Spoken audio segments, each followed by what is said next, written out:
tak pat ki hi hon ba hon gat lo amuk ning ba kai ranu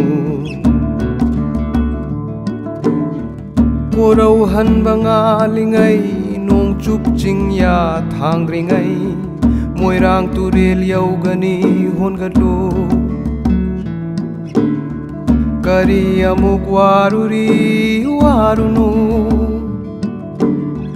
karang ithat yau rakle thang ga chingjau phanglani warunu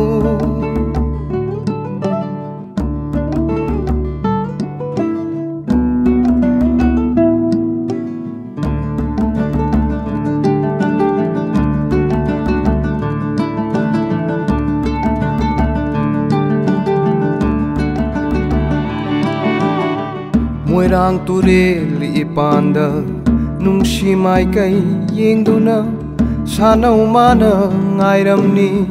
samu panggal akan ba nujana ting pangbigay pakhang sari son kiba sanau mana ngairi do hon galo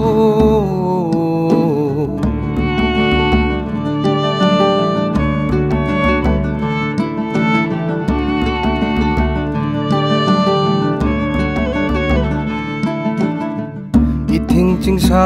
urakle loktak ithak nemlakle pakhang thamoi warunu tumai chingjen akan ba taw thabi che kwai pamjaba pakhang pangal hapkiba pangal maing ta khiroi hon galo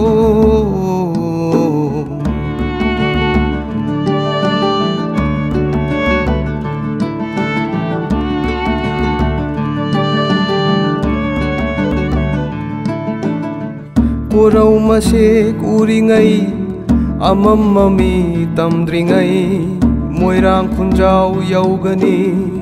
ipan tamba ngamlani tai ruk nak ta yep tuna chingna tamna yeng lamba manje saktam lak lamba chana bi mai thong urani pakhang wasa ngaklani hun galo